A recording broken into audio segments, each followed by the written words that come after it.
Projeto de Lei de Conversão número 5 de 2018, que dispõe sobre a destinação e aplicação dos recursos de compensação ambiental, sobre a contratação de pessoal por tempo determinado pelo Instituto Brasileiro do Meio Ambiente e dos Recursos Naturais Renováveis, IBAMA, e pelo Instituto Chico Mendes de Conservação e de Biodiversidade, Instituto Chico Mendes, proveniente da medida provisória número 807 de 2017, parecer número 1 de 2018 da Comissão Mista. O relator foi o senador Jorge Viana. Favorável à matéria com acolhimento total ou parcial das emendas números 7, 9, 13, 15, 18, 21, 29 e 30, nos termos do projeto de lei de conversão que apresenta, e pela rejeição das demais emendas. A matéria foi aprovada na Câmara dos Deputados no dia 25 de abril e seu prazo de vigência se esgotará no dia 13 de maio de 2018. Prestados esse esclarecimento, passa-se a apreciação da matéria. E se quiser fazer uso da palavra, eu concedo a palavra ao senador Jorge Viana, como relator da matéria. Senador Jorge Viana tem a palavra.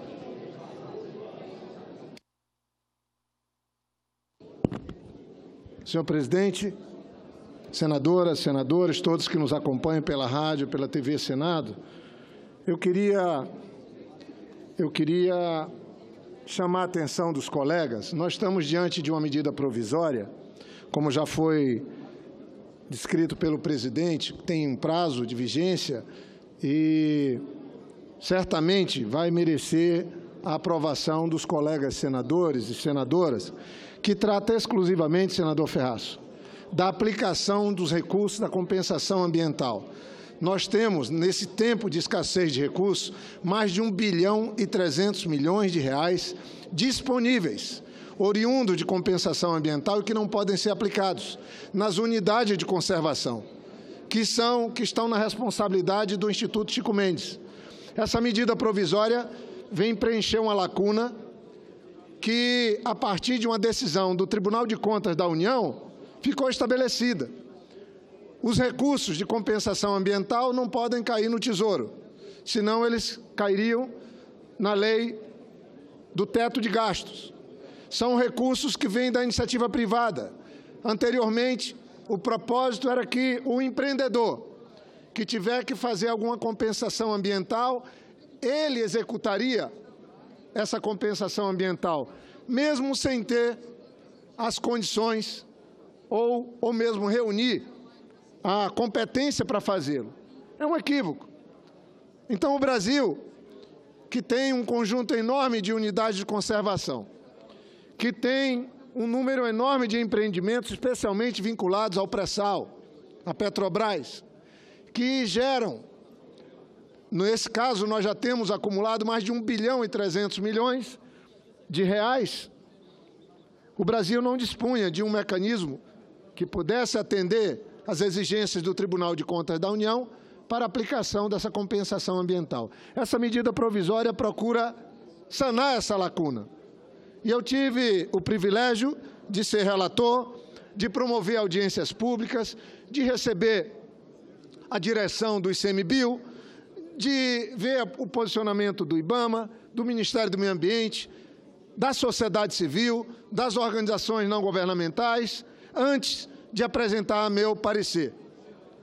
E também, como foi lido pelo presidente, nós incorporamos um conjunto de emendas que eu citaria do senador Zé Pimentel, colega Zé Pimentel, do senador Telmário Mota, do senador Dalírio Beber, do deputado Leonardo Quintão, do senador Paulo Rocha, do deputado Newton Tato, do deputado Marcos Monte, para citar alguns que, com suas emendas, me ajudaram na composição do relatório e do meu parecer.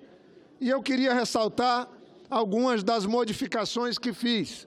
Todas as propostas que fiz de emenda, senhor presidente, e aí está o senador Dalírio, todas as emendas que eu apresentei, à exceção de uma modificação, foram recepcionadas pelo plenário da Câmara dos Deputados.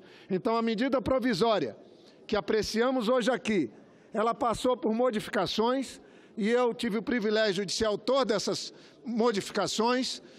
Teve a unanimidade na comissão mista de apreciação da medida provisória e apenas uma modificação no plenário da Câmara. Eu lamento a modificação, mas acho que é palatável, porque qualquer tentativa de recompor o texto original implicaria no retorno dessa medida provisória para a Câmara e nós não temos prazo.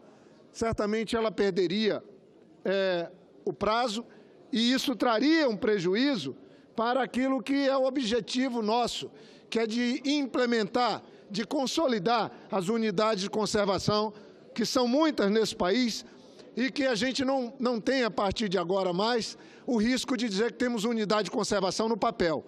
Os recursos da compensação ambiental, eles podem ser aplicados na regularização fundiária. Veja como é muito importante, senador Raupp. Vossa Excelência que trabalha com essa questão também. Nós vamos pagar indenizações, e isso é importante também. Eu tinha limitado o gasto com as indenizações a 40% dos recursos, ou a 60% dos recursos, que era a ideia, 60% dos recursos, no máximo para indenizações, para que tivéssemos recursos para a verdadeira implementação das unidades. A Câmara derrubou, mas a lei do SNUC e o próprio ICMBio vai poder fazer um melhor juízo, e eu espero, sinceramente, que os recursos possam ser aplicados no uso dessas unidades de conservação, porque será o envolvimento da sociedade, a participação da sociedade, é assim que eu penso, no usufruto dessas unidades de conservação, que vai funcionar como uma defesa dessas unidades. Unidades criadas sem que ninguém participe, sem o envolvimento da sociedade, a intenção é boa, o resultado é até bom, mas podem ser invadidas, podem perder o sentido maior, que é de fazer algo bom para a sociedade.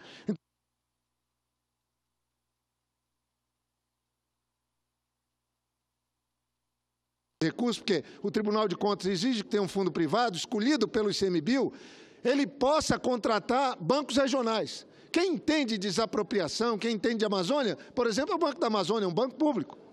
É um banco público. Quem entende de desapropriação no Nordeste, é um banco do Nordeste. E eu criei essa oportunidade, esse espaço, porque entendo, já que nós vamos ter um agente público na gestão do fundo, porque isso está previsto, mas que o gestor, se for a Caixa Econômica, o Banco do Brasil, possa ter uma cooperação com os bancos regionais para, inclusive, poder prestar melhor serviço. Esse foi um aspecto importante. Um outro, por exemplo, quando fosse ser feita uma obra numa unidade de conservação, pelo ICMBio, ele teria que pedir licença ao IBAMA.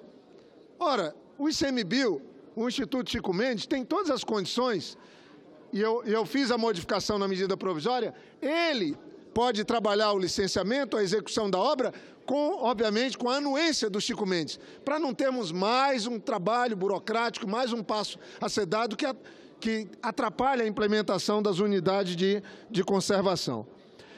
E aí, um outro ponto importante, a possibilidade de celebração de instrumento de concessão e parceria com o setor privado, a fim de se permitir o uso público das unidades de conservação.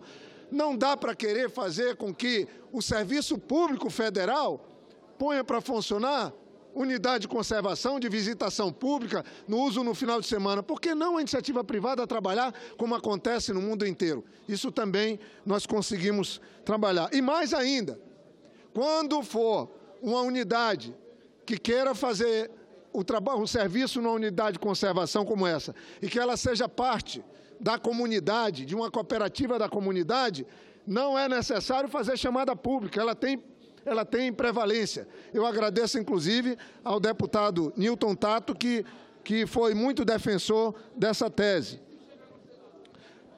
Queria aqui ainda, para concluir, um outro aspecto muito importante da medida provisória, e que eu digo que é da maior importância, espero que se faça também em relação à FUNAI, é que se permite é que se permite, em caráter temporário estabelecido, a contratação de auxiliares de serviço. E estava previsto 1 ano renovado por mais um, eu modifiquei para que fique 2 anos por mais um. Por que eu fiz isso? Eu conheço bem as unidades de conservação, são áreas algumas muito longe, muito distantes. Você não tem como manter funcionários públicos naquelas áreas. Você pode manter alguns servidores públicos, contratam populações locais, treinam essas populações locais e você tem um envolvimento também dos locais sem que haja concorrência com os servidores públicos. Porque nós também assumimos, os líderes do governo assumiram um compromisso de incluir alguns direitos que os servidores do IBAMA, e aqui eu ressalto, servidores do IBAMA buscam há muito tempo e que não cabiam na medida provisória, por conta de serem estranhos as duas teses da medida provisória. Mas eu, como engenheiro florestal, como técnico agrícola, como colega dos servidores que trabalham nessa área, faço aqui esse registro. É muito importante que, na primeira oportunidade, se faça a inclusão daquilo que não foi possível ser incluído a pedido dos servidores do IBAMA e até mesmo do ICMBio nessa medida provisória. O próprio presidente Eunício me pediu que atendesse os representantes do IBAMA, do ICMBio. Eu lembro que Vossa Excelência me ligou, eu fiz audiência com eles, porque todos nós queremos também que haja um melhor atendimento. E concluo, senhor presidente, dizendo que as modificações que fiz foram nesse propósito de aperfeiçoar a medida provisória, e aqui eu daria um outro destaque importante. No 4º ponto que fiz de mudança, o dinheiro, os recursos para a implementação das unidades de conservação, eu flexibilizei. Eles não vão estar mais diretamente vinculados às unidades de conservação diretamente atingida pelo impacto ambiental dos empreendimentos. É possível, a partir da minha emenda, da minha alteração, que nós fizemos na comissão, que o próprio ICMBio possa também fazer com que haja benefício quando, em função do interesse público, em unidade de conservação, de posse e domínio público. Tão somente unidade de conservação, de posse e domínio público do grupo de uso sustentável. E aí eu coloquei que mesmo que não sejam diretamente afetadas pelo empreendimento, especialmente se localizadas na Amazônia Legal. O que é que eu estou querendo dizer com isso? Que nós vamos ter a possibilidade de, mesmo tendo empreendimentos, fazendo compensação no litoral, nós temos recursos para as áreas de reservas extrativistas, para as florestas, para as áreas de domínio público, né, e de posse e domínio público. Isso é um tema da maior importância, sob pena de nós estarmos, de novo, discriminando regiões como a Amazônia, que tem muita dificuldade para implementar suas unidades de conservação. Então, eu só já fiz a ressalva sobre a mudança que foi feita, tirando a proposta nossa, que tentava preservar uma parte do recurso para a regularização fundiária. Esse item foi tirado, mas mesmo assim, eu entendo, senhor presidente, e concluo, que nós conseguimos melhorar muito a proposta de medida provisória 809 de 2017, projeto de conversão número 5 de 2018, que dispõe sobre a destinação e aplicação de recursos de compensação ambiental e sobre a contratação de pessoal por tempo determinado pelo IBAMA e pelo Instituto Chico Mendes. É esse comentário, é esse parecer que eu apresento, presidente, pedindo aos colegas que possam, aí faço também nome a pedido do líder do PT, pela aprovação da matéria. Obrigado, presidente. Para discutir a matéria, senador Ricardo Ferraz.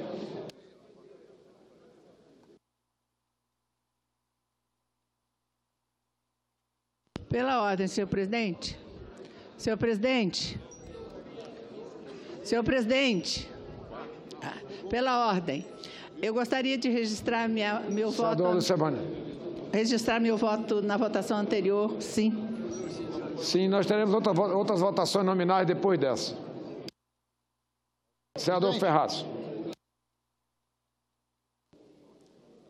Senhor presidente, senhoras, senhores senadores, ocupo a tribuna, senhor presidente, para cumprimentar o senador Jorge Viana, que com muita firmeza de convicção e de maneira muito equilibrada conseguiu conduzir uma negociação complexa,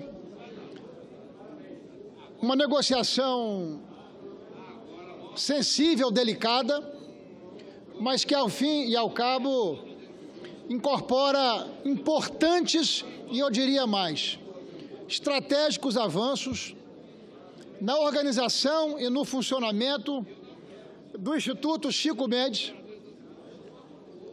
que tem uma tarefa, que tem uma missão estratégica em nosso país.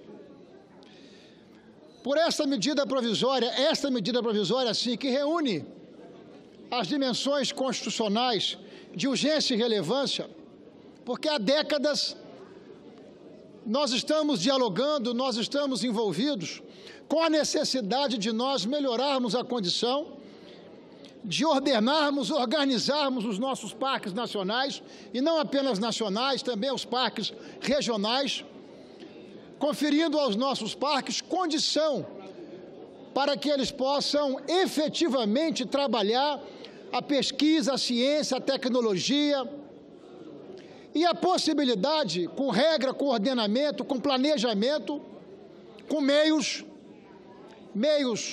de recursos humanos e agora com a utilização, com a criação desse fundo privado, que ao ser criado e classificado pelo Instituto Chico Mendes, criará uma instituição financeira para fazer a aplicação desses recursos, a gestão desses recursos, reconhecendo e considerando as características regionais, porque de acordo com os nossos biomas, que são 6 em nosso país, essas características são diferentes, o Cerrado, a Mata Atlântica, a Amazônia, enfim, com muitas especificidades, poderão ser administradas, e esses fundos que existem, ou esses recursos que existem, fruto da compensação financeira, dinheiro privado, poderá ser direcionado para que os nossos parques possam, inclusive, numa relação adequada e equilibrada, como Vossa Excelência falou,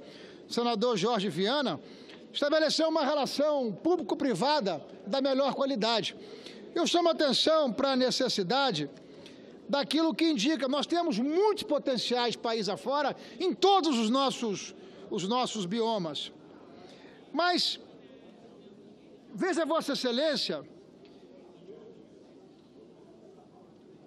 que os parques nacionais organizados, que é o Parque Nacional da Tijuca e o Parque Nacional do Iguaçu, sozinho, esses 2 parques recebem, por ano, aproximadamente 4.500.000 pessoas, brasileiros e estrangeiros, de todas as partes do mundo, para conhecerem esse potencial, essa biodiversidade extraordinária. Então, um avanço importante que foi conduzido por Vossa Excelência e não poderia estar em melhores mãos, até porque nós conseguimos vencer nesse debate até alguns preconceitos ideológicos que ainda se assentavam num debate como esse, que não faz e não tem nenhum sentido.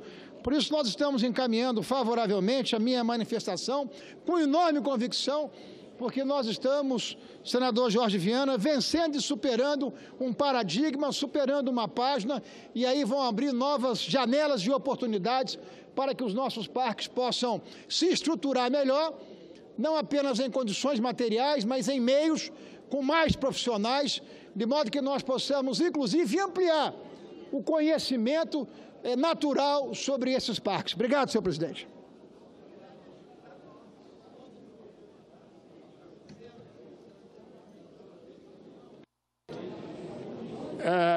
Não havendo mais inscritos, vou encerrar a discussão. Está encerrada a discussão. Passa-se a votação Em votação, são os pressupostos de relevância e urgência, adequação financeira e orçamentária e pertinência temática da matéria. As senhoras e senhores senadores que o aprovam, permaneçam como se acham. Aprovado. Votação do projeto de lei de conversão, que tem preferência regimental na forma do texto encaminhado pela Câmara dos Deputados. Senhoras e senhores senadores que o aprovam, permaneçam como se encontram. Aprovado. Aprovado o projeto de lei de conversão, ficam prejudicadas as medidas provisórias e as emendas a ela apresentadas. A matéria vai à sanção. Será feita a devida comunicação à Câmara dos Deputados.